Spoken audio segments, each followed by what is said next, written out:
Hi everybody, this is Seth Martin, the Middle Class Investor. I haven't made a video in a long time, and I wanted to make a video because I think we're at a really critical juncture in the market.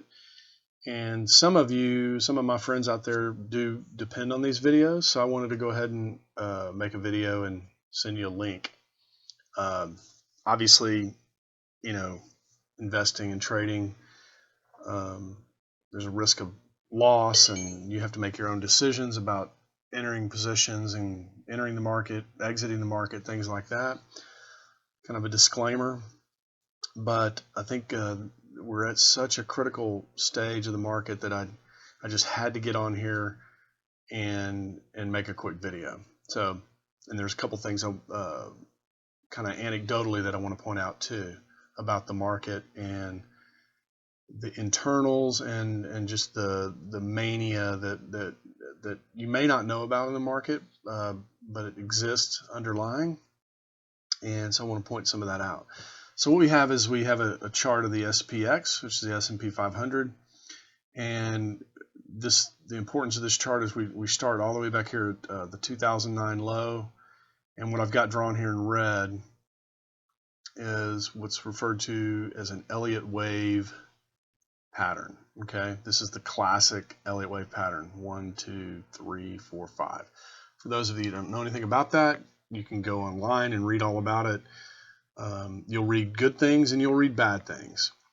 But the thing about the Elliott wave pattern that's really good is there's a rule that says if you have an important high. So what's an important high? So I'm just going to cover this real quick. An important high is something that you can see on a weekly chart. Okay, so we're on a weekly chart, you can see here.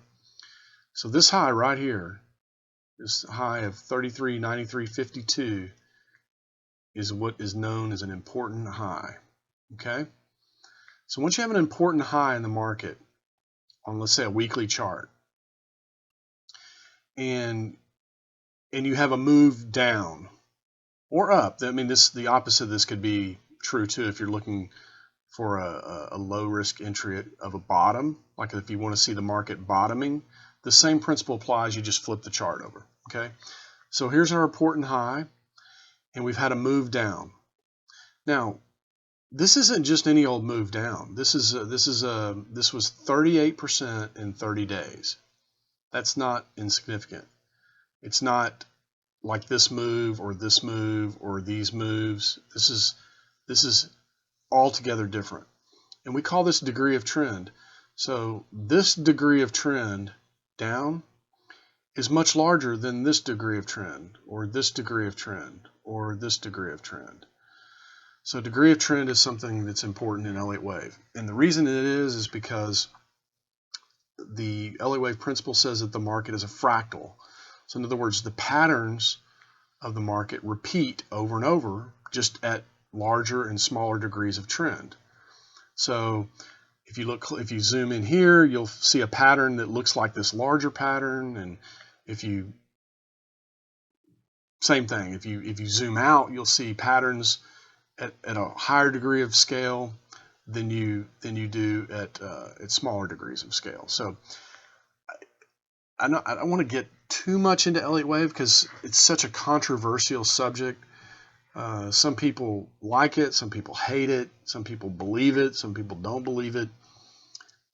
If you're a trader and you're somebody who watches the market closely, you're probably more of a believer just because you see the same pattern over and over again. I can show you the same pattern between here and here. I could show it to you maybe 1,000 times if I got on a small enough chart, like a 3-minute chart. So I've seen it enough to know that it works over and over again. Now, what's tricky about this is, if we were to zoom in here, this looked like an important high, right?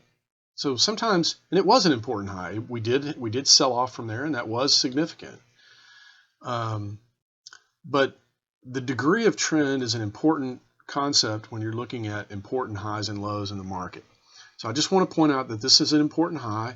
An important high is something that you see on a larger degree scale. So if you're concerned about daily prices, then you want to look at a weekly chart. If you're concerned about a 3-minute, if you're trading on a 3-minute chart, then you want to look at a 15-minute chart. Generally speaking, it's a 5-to-1 kind of time frame difference. So you want to look at the time frame that you're interested in, and you want to go 5 time frames higher.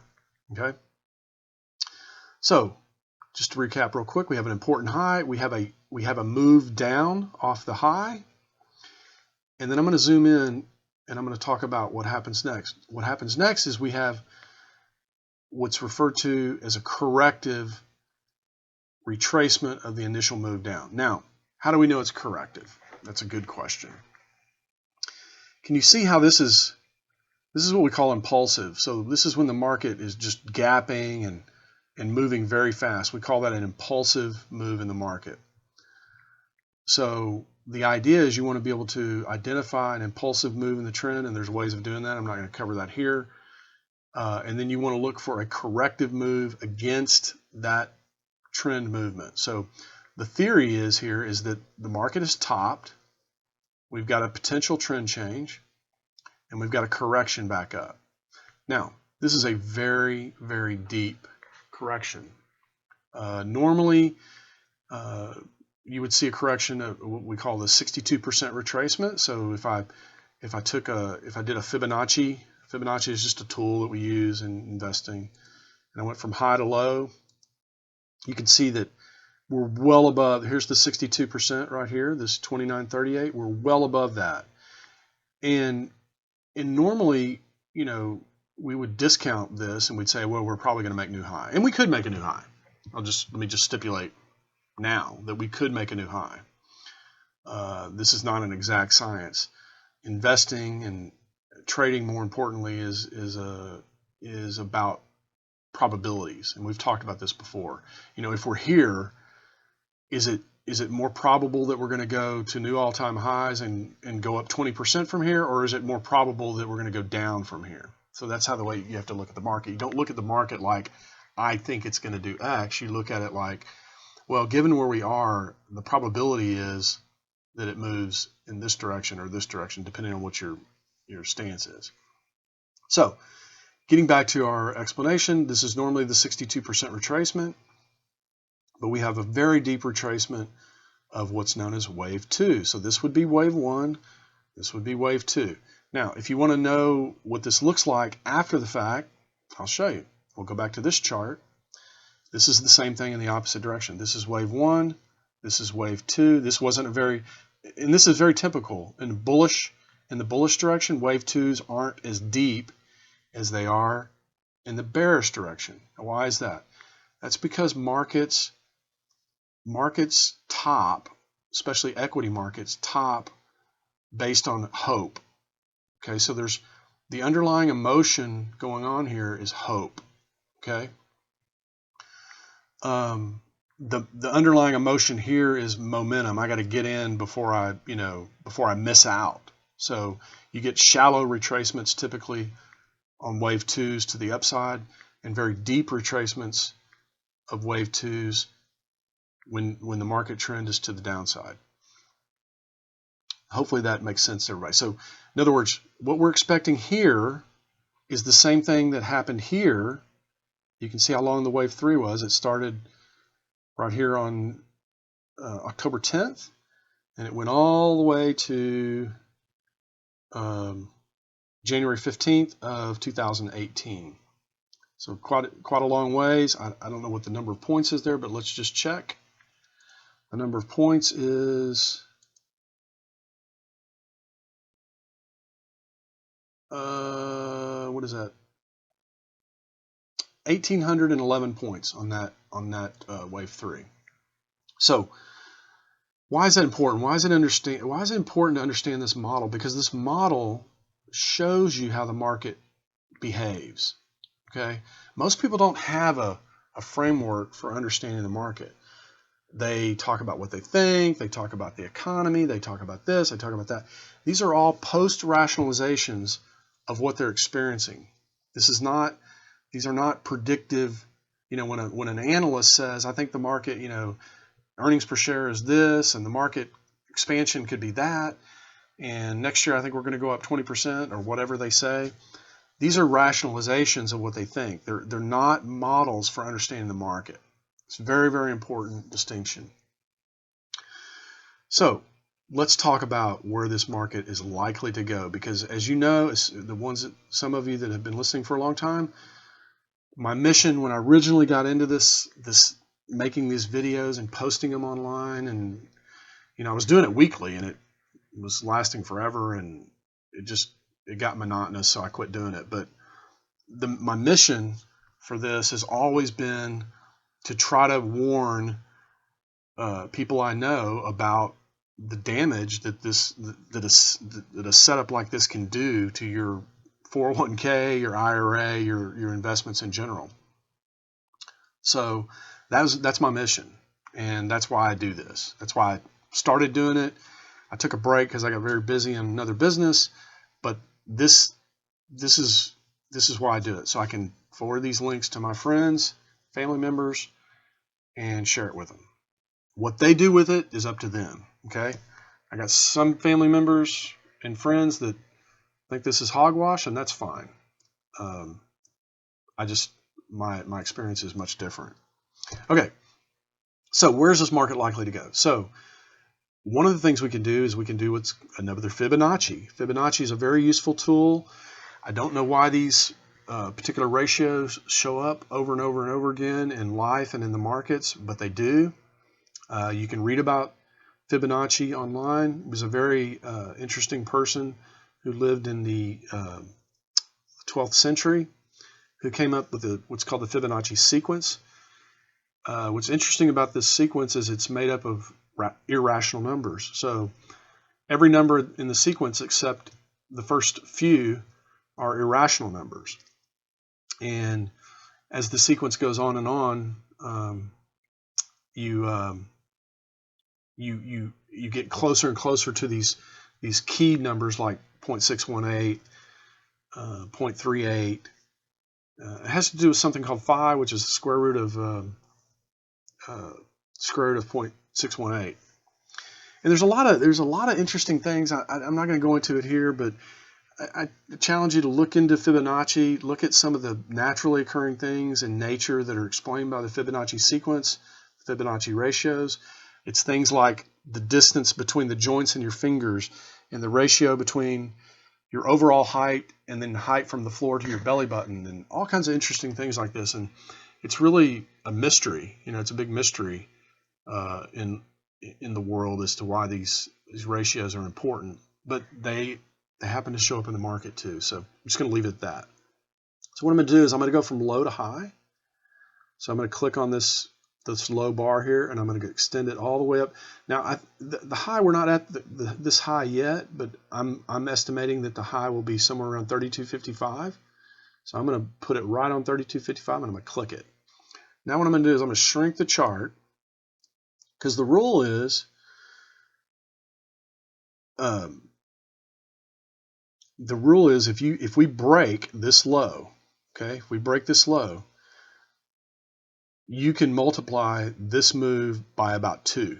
So that takes us down to this 200% area, and you can see that on the chart that number is 1,133 points on the S&P 500. Now that's just the wave 3 move. Okay, you'll have a 4 up and then a 5 down. So where's the 5 going to take us?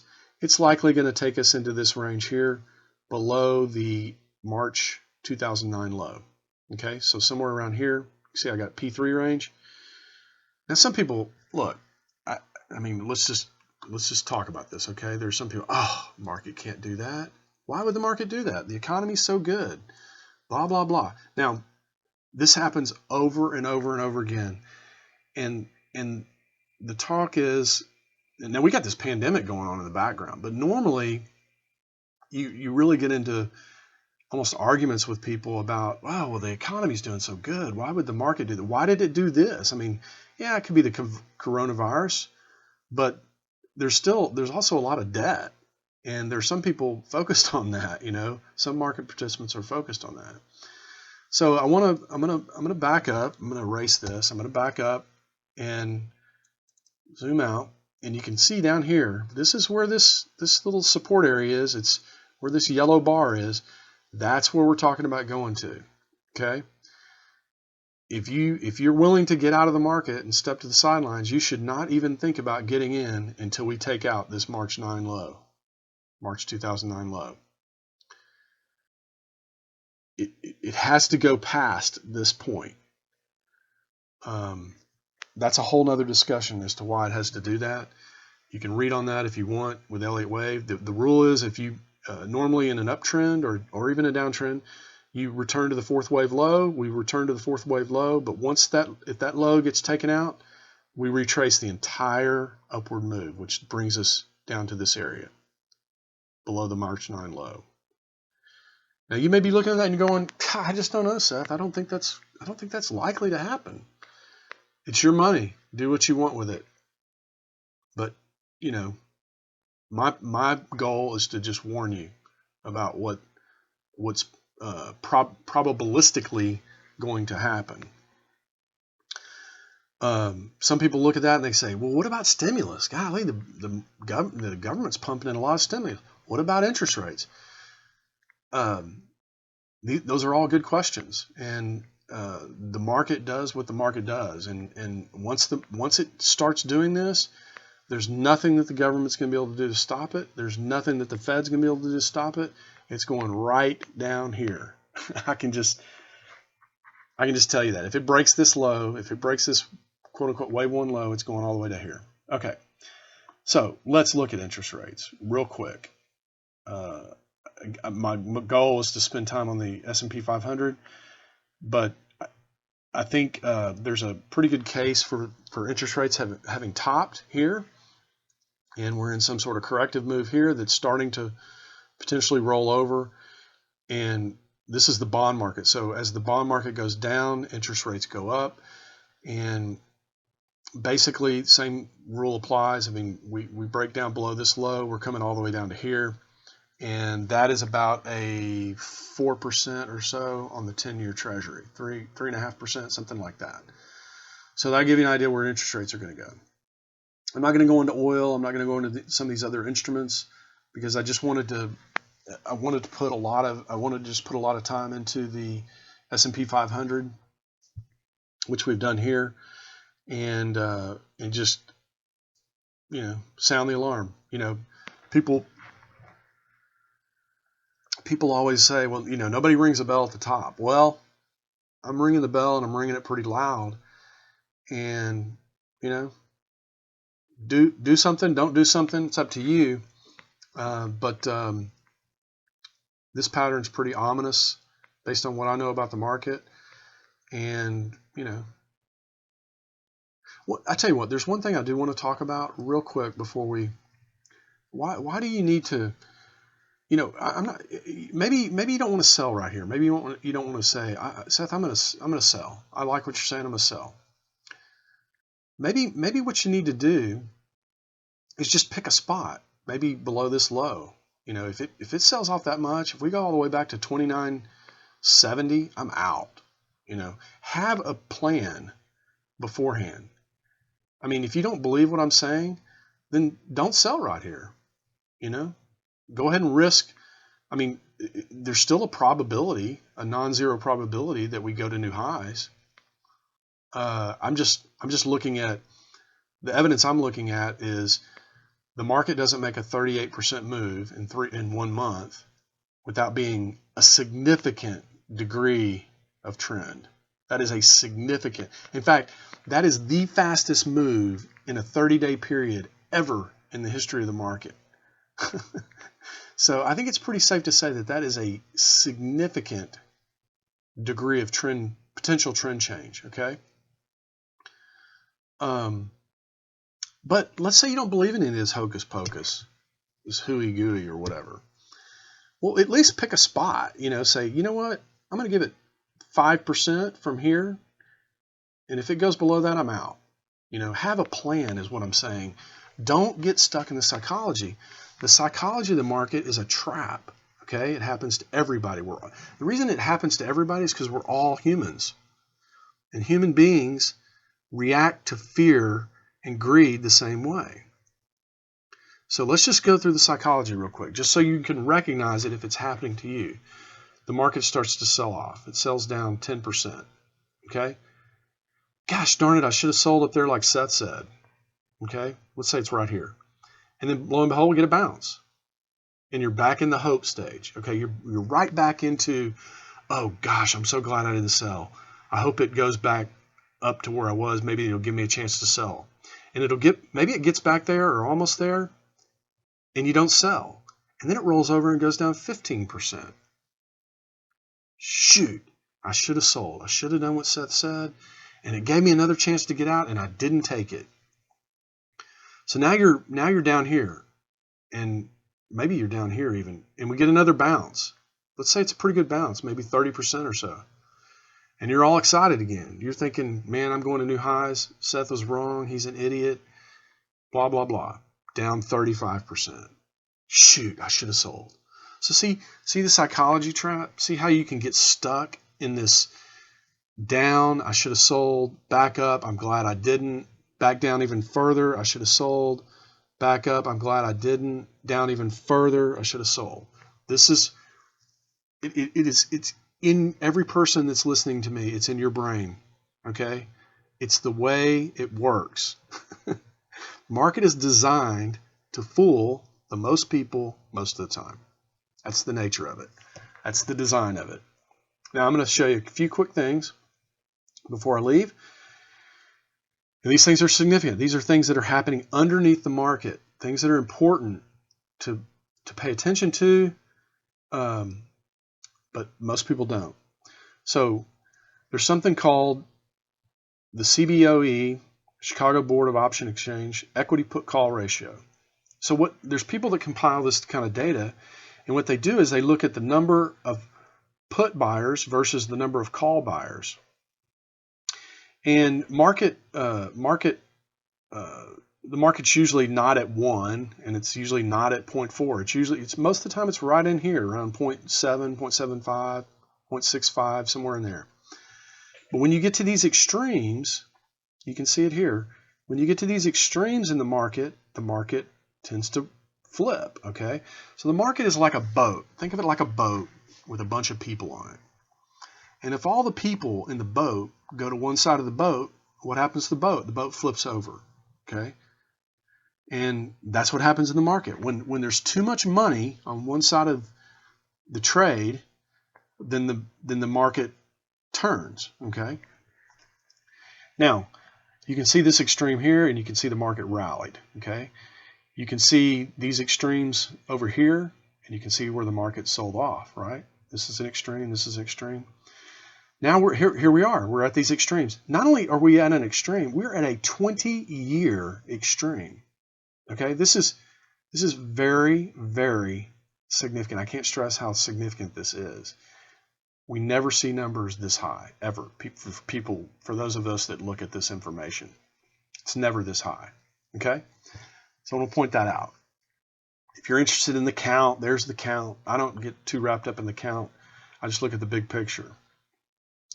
Okay, let me show you another. There's some interesting stuff here. So this says intermediate wave 1, which we've already had.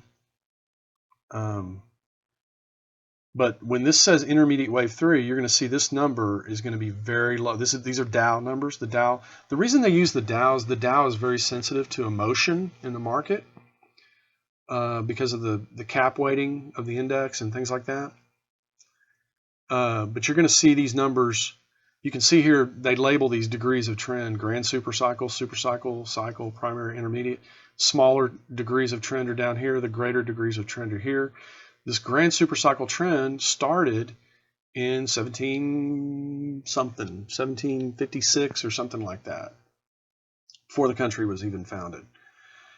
And so I'm not sure I'll even be alive. Well, I don't know. Yeah, I guess I will be alive. But this is all supposed to be taking very, very long time. The super cycle, you can see wave A. I mean, we're talking below. I mean, look at these numbers: below 6,500, below 4,000, below 1,000. There's a lot of people that believe that gold and the Dow will be at parity at some point. In other words, you'll be able to buy the one let's call it share of the Dow Jones Industrial Average for 1 ounce of gold. Well, then that looked like maybe, gold could easily go down to $1,000, right? All right, the other thing I want to show you, because we talked about debt briefly, and I want to show you something that's very interesting, and then I'll end with this. Oops, I must have passed it. I want to cover this chart too, if you'll indulge me. I want to show you something very significant. This is it. So this chart right here is what's called zombie firms. These are companies whose debt is so great that they cannot pay it off. And this is the percentage of those companies. So out of all the companies that are out there, roughly 20% of them have a debt service that they cannot pay off. No way. Not going to happen. No way to do it. Short of the government bailing them out or something, which, I guess that could happen. And notice when this started, basically right before the beginning of 2000. And if you look at interest rates, you see interest rates going lower and lower and lower and lower. And what happened is people got kind of hooked on this debt thing, and there's a ton of debt. And so when there are companies out there that have what they call warrants against their stock. So for example, let's say I have a company and my stock's trading at $100, and I've got a line of credit, or let's say I got $100 million worth of bonds with some bank, Deutsche Bank or somebody.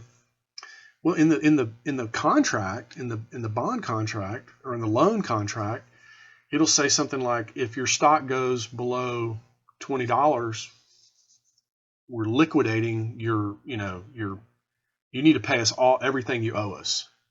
We're not waiting until it goes to zero. You need to pay at $20, or we're going to get warrants in your company and we're going to sell the stock. This actually does happen. And so when this begins to happen, you get this kind of downward spiral of defaults. Companies defaulting, and these are companies in the S&P 500. These are big companies, okay? They're not small companies. So the only reason I'm showing this is because sometimes people go, well, how could that happen? How could we go all the way back to March 2009, or even worse, the lows in 1987? Well, this is how it can happen. Value, basically the way the economy is set up, when these debts are wiped out, that causes deflation in our economy. And deflation is either deflation is actually the disappearance of credit and money from the economy. Well, if you had a loan out there and the loan went away because it defaulted, that's a deflationary, that's credit being removed or disappearing from the economy. That's how that happens. We've talked about that before in here. All right, I want to go down to this other chart because it's important, because it speaks to the bond market and the risk. I'm sorry I don't have it lined up just perfectly, but this is average corporate yield versus corporate duration. So what you see here is that the average duration. Okay, first of all, the average yield, you can't see it. I'm going to have to zoom out a little bit further. You can see it here, the average yield. So companies, their average debt yield is at 4.5%, and their average duration is 8.6 years.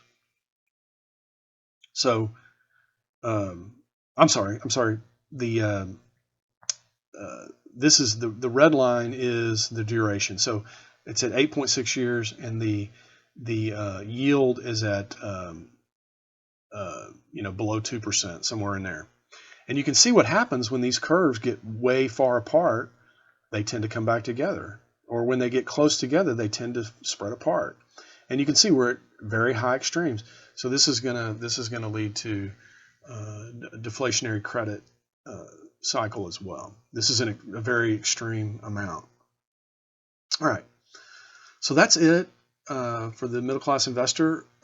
For those of you that have missed me, thank you for missing me.